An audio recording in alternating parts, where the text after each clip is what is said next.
ઘરમાં gas geyser હોય તો આ સમાચાર આપના માટે છે।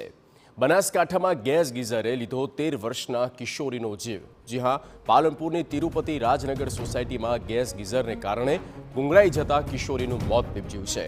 ઉલ્લેખનીય છે કે સવારના સમયે બાથરૂમમાં નાવા ગયેલી કિશોરી 15 મિનિટ સુધી બહાર ન આવતા તેની માતાએ દરવાજો ખખડાવ્યો।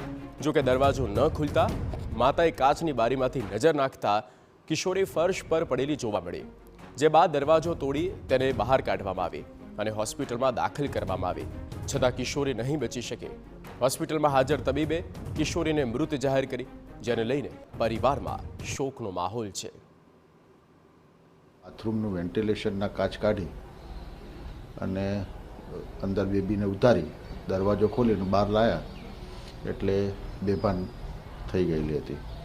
એટલે ગેસના કારણે બેભાન થઈ અને બાથરૂમમાં પડી અને બ્રેન ડેડ થઈ ગયું। બોલી શકતી નથી એટલે પછી અમે બહારનું વેન્ટિલેશન ખોલીને જોયું તો એ બેભાન અવસ્થામાં હતી। પછી અહીંથી અમે મેડિપોલીસમાં તેને લઈ ગયા, ત્યાં ટ્રીટમેન્ટ નીરવભાઈ પુરોહિત સાહેબે ચાલુ કરી, પણ પછી ત્યાં એવું રિઝલ્ટ કહેવામાં આવ્યું કે તે બેભાન પડી ગઈ, તેને માથામાં વાગ્યું છે, એના લીધે હેમરેજ થઈ ગયું છે અને દેવ થઈ ગઈ છે।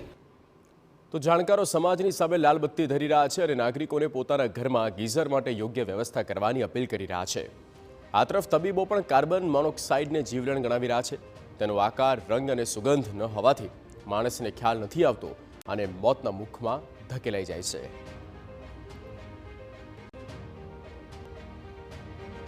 એ પ્રકારની બનાવો કે જેના લીધે કોઈ પણ પ્રકારની આવી ઘટના બને ત્યારે એક નાનો મોટો કોઈ ચાન્સ મળી શકે।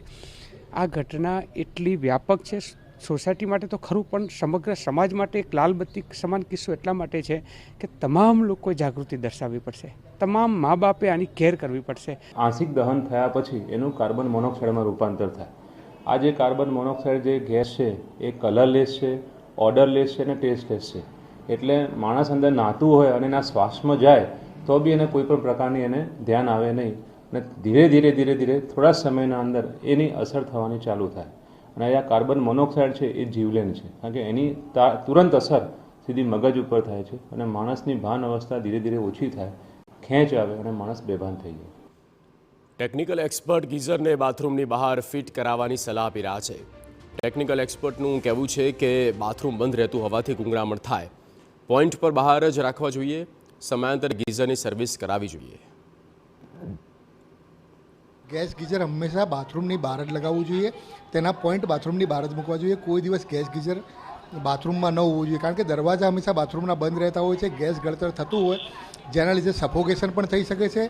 વીજળીની સ્વિચ તમે ચાલુ કરો એટલે ભડકો બી થઈ શકે છે અને એના લીધે મોટા અકસ્માતો પણ થઈ શકે છે। બીજું કે લોકો એમ કહે છે કે અમારે ગેસ ગીઝર બંધ રહે છે, 12 મહિને જ ચાલુ કરીએ, પણ હર હંમેશ ગેસ ગીઝરની રેગ્યુલર સર્વિસ કરાવવી જોઈએ।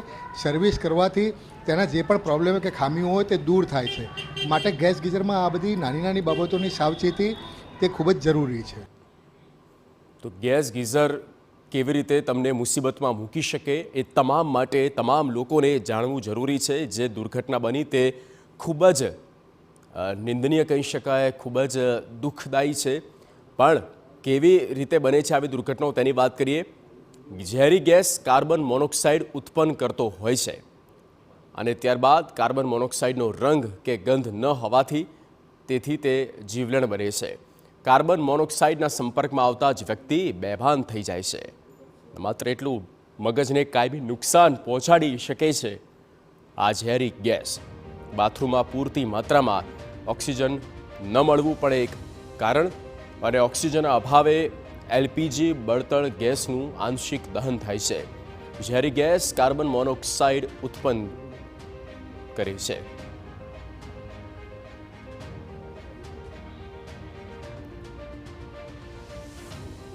આમ એક સામાન્ય બેદરકારી કિશોરનો જીવ લીધો। જો આપના ઘરમાં બાથરૂમમાં ગીઝર હોય તો આપે ચેતી જવાની જરૂર છે।